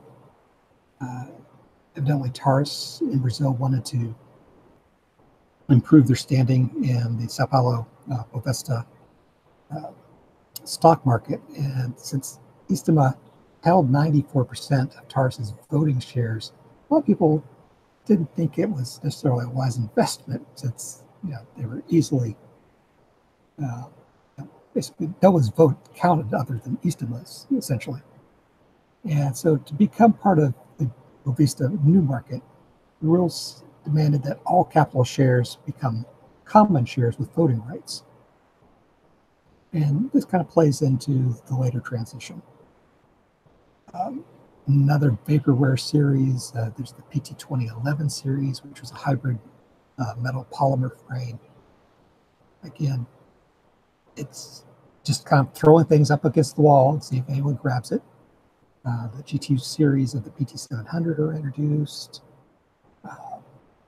PT-600 series comes to the US with the 380 version. Let's see. Oh, this is the year that they come out with their 380 revolver. Kind of the same year that they come out with the Raging Judge 28. Oh yeah, yeah, that disaster. Yeah. They tease the idea of the 992 tracker, which has quick change cylinders for both 22 long rifle and 22 Magnum. Bob Morrison steps down as Taurus International president, and that's when Mark Kressler comes in. And getting back to Taurus in Brazil, this is again where kind of sketchy things start happening. Polymetal, the holding company that owned Taurus, gets rolled into Taurus itself. And as a result, Taurus takes on like 165 million real in debt, which effectively doubles their debt, the company debt. And evidently some of this debt goes all the way back to 77 when they took out loans to buy out Bangor Punta. Also loans that Istema took out after Herbert Hope and Dr. Murgel died. And so Istema makes noise that he's going to finally step down as company president. And so sort of the trade for doing this is that for taking on Polymetal's debt is that he'll give up half of the company's common shares to other shareholders, leaving him with only 43% instead of over 90%. 2012, Taurus produces a Brazilian MIM manufacturer. So now they not only have U.S. facilities for MIM, they also have Brazilian facilities for MIM. The Taurus International buys out Heritage Manufacturing, and so they move the Heritage plant to the main Taurus plant. Important feature, at least for the Brazilian side of the company, is laws regarding foreign investment in domestic factories is loosened. So you start hearing noise that Glock might open a factory in Brazil, or CZ might open a factory in Brazil. And so this kind of scares Taurus that their monopoly is going to be broken. Millennium G2 series is introduced in 2013. Taurus takes over distribution from Diamondback. You start seeing Taurus move their Brazilian operations to their Sao Leopoldo plant, which was formerly the Polymetal facility. They moved their MIM production there. They moved the Rossi long gun production there. And eventually they plan on moving even the Porto Alegre plant there. Well, this is when things start really getting bad for the Brazilian company. The Sao Paulo State Military Police recall all 98,000 PT-24/7 pistols in their inventory. They found out that some of the pistols could be fired without the trigger even being pulled, even with the safety engaged. And this is the infamous video of the pistol being shaken. The guy's shaking the pistol and it's firing. That is a great video. Have you seen that one, Ryan? Or he might not. He might be away from. Sorry, I was muted. Sorry. I hope you weren't asleep. Yeah. No, I wasn't asleep. No, I had muted. Yeah, I've seen that one. I remember seeing it and I was like, wait a minute, there's something's wrong here. There's got to be something happening. But then everything came out on the firearms blog about it, and I was like, holy crap. Yeah, and that's the same year that the Chris Carter incident happened here in the U.S. He was a deputy sheriff working narcotics in the Quad Cities area of Davenport, Iowa, Moline, Illinois, Rock Island, Arsenal area. And so he's chasing a drug suspect, and his PT-140 Pro falls out of his holster and proceeds to fire when it hits the ground and pumps a slug into a nearby car. And so he files suit against Taurus. And that eventually turns into a class action suit. And that's going to come up here in very, very soon, is biting Taurus in the butt. Oddly enough, the Brazilian Ministry of Defense certifies Taurus as a strategic defense company and qualifies them for future domestic military contracts. And 2014 is the year that the 85 View gets introduced. That was a weird idea. Oh man! It was cute, but yeah, I mean, it's 9-ounce revolver. I mean, that's kind of interesting in itself. But why they thought that polycarbonate side plate was going to last, I'm not really sure. I know Brownells used to sell a clear side plate for Smith & Wesson revolvers, but that was mainly so gunsmiths could demonstrate the action of the pistol, or say instructors could demonstrate how a Smith & Wesson revolver worked. You could just see how the parts interacted, but it was never meant to actually be used on a firing gun. Going back to Brazil, the ammunition manufacturer CBC ends up buying Istima's remaining stock interest in the company. So they're now the majority owner of Taurus. And stuff starts coming out about Istima. Evidently, there's a shareholder investigation in the sale of one of their other production divisions. And somehow they sold the company, but ended up taking a multi-million real loss on the sale. Also accusations that this was supposed to hide a questionable loan to another company that was owned by their lobbyist that had gotten the Taurus Amendment passed during the Disarmament Act. Also, Istima was either his son or nephew was somehow involved in all this. And so by the end of the year, Istima is forced out of the board of directors. And matter of fact, it's so bad that Taurus shareholders actually agreed to file a lawsuit against him. then eventually they want to settle with East Timor in return for East Timor paying back like 30 million or plus in damages. But the Brazilian equivalent of the SEC, the CVM, it's like, no, you're not going to settle this. We're going to prosecute him over this one. But that's another story. So with CBC coming in as new owners, they end up purging Taurus International leadership. So Art Kressler is kicked out, and Anthony Peticilli, or I'm almost certainly mispronouncing that, comes in as the new president. And Ace comes in. He's like a former VP of sales at Colt, which is like, that's kind of a sketchy background to be coming from. I mean, it's like Colt's not exactly known for their financial shape at that time. This is also the year that they came out with at least a patent for a two-shot revolver. If you remember, that's the infamous one where I say, "Go home, Taurus, you're drunk." 2015, the Curve comes out, got a whole bunch of patents for that. Looks like they were even Didn't Century Arms do something similar to that, though, like the 3-shot? Yeah, that came afterwards, I think. Okay. I'd have to go back and check that. I mean, at least with the 2-shot, it was flat. But man, you have to think of what the trigger throw would be like to turn a cylinder 180 degrees. It'd still be unless they made it on like the a view-sized revolver. That would be still a pretty big gun for only 2 shots. But at least that's my opinion.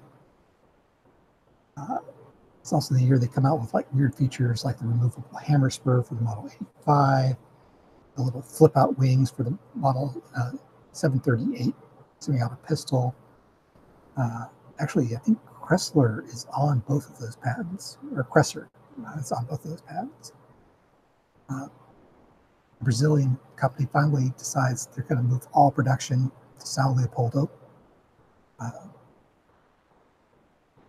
It's the year that the Carter v. Taurus class action lawsuit finally gets to a point of settlement. Attorneys are supposed to get like $9 million, 30 million is supposed to be set aside. And this involves like nearly all of the Millennium variants except for the G2s, the PT600s, the PT700s, the PT247s. Worst part about it was it's like you could either return the pistol for repair or refund, and the refund was only like $200. But that was the highest point. The more people that turned in their pistols for refund, the refund price was going to go all the way down to like $150. So, really, they're kind of looking at the only real good term solution is to return the pistol for repair.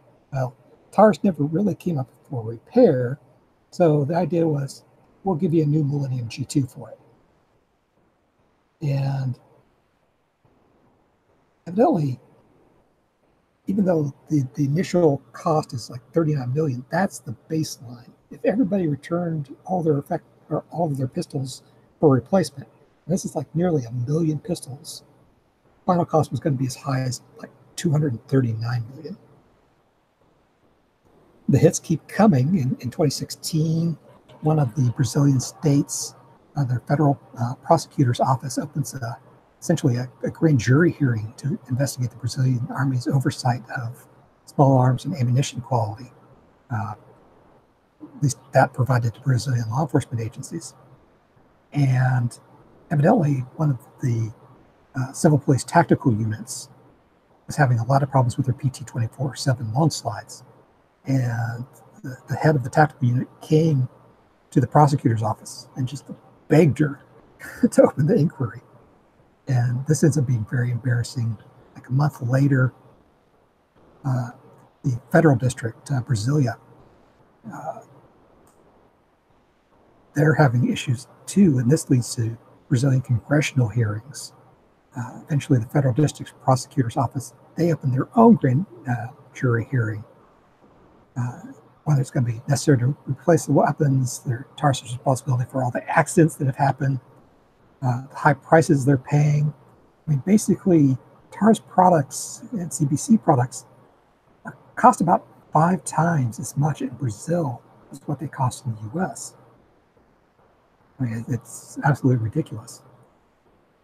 And going back to Sao Paulo, state of Sao Paulo, they completely suspend TARS's ability to bid on state contracts for 2 years. They didn't have problems with just their pistols. They were also having problems with carbines that they bought from TARS. Eventually, the Brazilian army completely bans the commercial sale in Brazil of the PT-24/7 and the PT-840. So the next year, TARS introduces what they're calling their T series.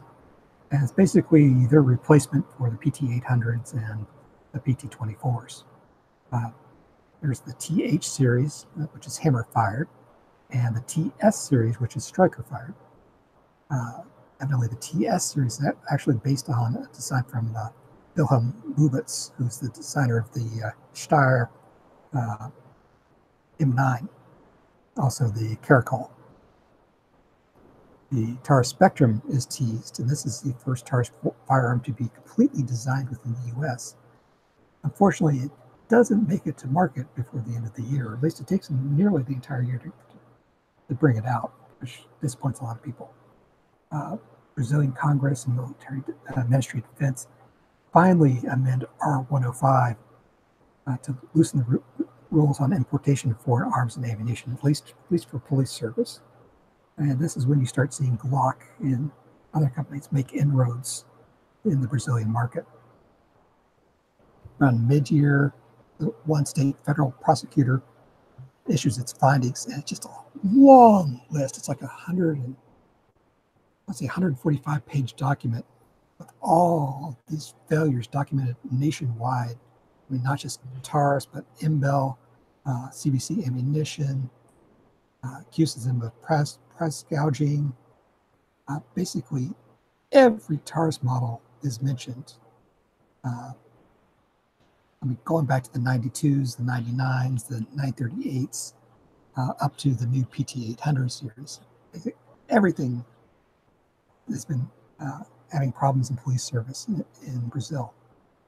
And so the prosecutor involved actually requested judicial injunction to prevent domestic sales of the TARS pistols and carbines to police until quality control is improved. They're supposed to issue a national recall for all those models for repair, replacement, refund. And the Brazilian army was supposed to be restricted from using R105 to prevent foreign small arms and ammunition from being imported. Moreover, she requested that both TARS and the army be fined 45 million real in damages. Well, the judge takes this into account and only orders TARS to come up with a plan to recall all of the affected pistols within like 3 months, but it declines to order a stop in domestic sales. TARS appeals the ruling, and another court strikes down the recall, but the prosecutor is evidently going to appeal that. Anthony Ace, he resigns his TARS to go to Remington Outdoor, which is kind of going from the frying pan into the fire. Longtime company CFO David Blinker is tapped as replacement. He's been CFO for like 20 years, so at least he knows the company. 2018, again, TH series come to the U.S. market. There's a new G2 series C, which is sort of, again, almost like a third generation Millennium. The quick change 7-shot revolver, 357 Magnum, and 9mm. Again, 2 separate cylinders this time. I haven't heard much about that one ever since they introduced it. Yeah, it's probably going to be another one of the vaporware, I think. Yeah. The unlimited lifetime repair policy is reduced to 1 year for all new firearm models introduced after 2017. So basically, this affects the Spectrum and anything else new that's going to be coming out. TARS decides they're going to move their U.S. headquarters to Georgia. And something weird just happened with the Brazilian company just a couple weeks ago. evidently shareholders are being asked on voting on changing the company's charter, including renaming the company. It's no longer going to be Forge's Taurus. It's just going to be Taurus. And I'm almost kind of wondering if CBC doesn't want to pull the company from the Brazilian Stock Exchange, because, well, when they bought majority interest in the company, a few years earlier, they only had like 50 some percent. Well, now they have like nearly 92% of the common shares of the company. So it's like, what's kind of the point of public trading? So I would definitely be watching what's happening to the Brazilian company. Another thing with the Brazilian company is they've been posting yearly losses back to back since like 2013. They haven't had a year in the black since 2012. And so with like kind of reminds me of Colt. Yeah, it's very much like Colt. And you're kind of looking at it. It's like their cash reserves keep dropping and their debt keeps going up, and they keep renegotiating their debts and like taking on new debt to pay off old debt. And, that's not going to end well. No. That's always a winning strategy. Yeah. Borrowing money to, pay off your loans. You don't borrow your way out of debt. You might be able to refinance, get better interest rates, but eventually people start looking at that cash to debt ratio and start looking at your earnings, the fact that you're not earning anything new, and they don't want to loan you money anymore. And I don't know if CBC is counting on the idea that they're basically the only domestic manufacturers of ammunition and firearms in the country, other than Imbel, and Imbel's basically said they can't fill that gap if Taurus were to go bankrupt. And so they must figure that the Brazilian government will prop them up.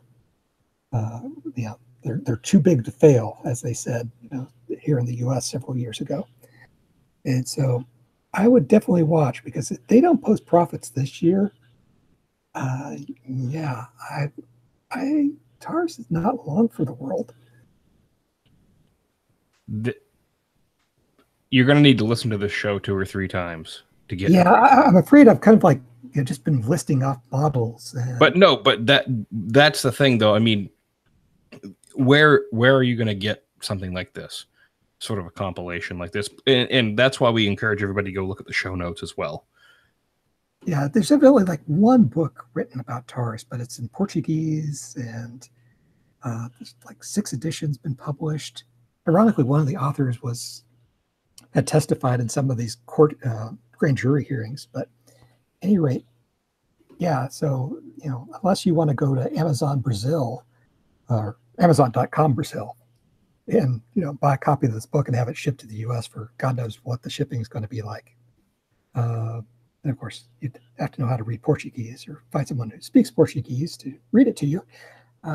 There's really not a whole lot in English about the history of the company, or covering all the different things that they've sold over the years. Well, hopefully this episode gets people to understand that Taurus is not a company that started in 1980. Yeah, so go ahead. Or the idea that they're just a Smith & Wesson knockoff. Right. Weird, do you have anything before we wrap up? No, I mean, it's just the amount of history was just absolutely amazing. Yeah, very, very good. So with that, we'll head into the wrap-up section and close out the show. Don't forget to shop Brownells using our affiliate link. Head to firearmsradio.tv and click the affiliate link in the upper right-hand corner. Be sure to go like Handgun Radio on Facebook and share it with your friends, and leave us a review on iTunes. Also, check out the Handgun Radio discussion group on Facebook. Daniel posts a lot of fantastic links there all week, pictures and everything else. Today was a picture of a South African criminal's 1911 that he had wrapped. It looked like 9mm rounds with like tape to get them. I didn't post that one. Oh no, it wasn't you. It was me. Matthew Dropko posted that one. Sorry. But Daniel posts plenty over there. So I know a gentleman who I don't know if he wants to be named, but yeah, he arrested a guy, or a guy was brought into the jail, and in his possession was a single action army and 45 Colt with 5 or 6 44 Magnum rounds that were wrapped in duct tape so they'd fit in the cylinders. Yeah. And my friend's suggestion was, why don't we give it back to him? So, and be sure to check out the Firearms Radio Network on YouTube. And Daniel, thank you so much again. These history episodes, I mean, I'm so glad this knowledge is out on the internet so anybody can listen to it and learn something. Where can people find you and your material? Well, most of my articles now are on looserounds.com. You can find me there on Facebook. Also, there's the 556 Timeline Facebook page. Find me on the Handgun Radio discussion group page. You can definitely find me around. Again, I don't bite. I take requests. I enjoy this stuff. I think I speak for everyone when I say that we are so thankful for all your knowledge and your willingness to share it with us, because we're all better for it. Well, I don't have anybody else to talk to it about. So, Weird, where can people find you? You can find me in my blog, which is weirdworld.com. And you can also listen to me on the Assorted Calibers podcast at assortedcaliberspodcast.com and everywhere where you can find podcasts. And there are links to that in the show notes. So, Weird and Daniel, thank you again for coming on the show. You're quite welcome. Well, it's always good. Thank you every week for coming on the show, my co-host. What the hell? Yeah, whatever. Thanks for coming on the show, man. I don't have to show up. So until next week, have fun and safe shooting.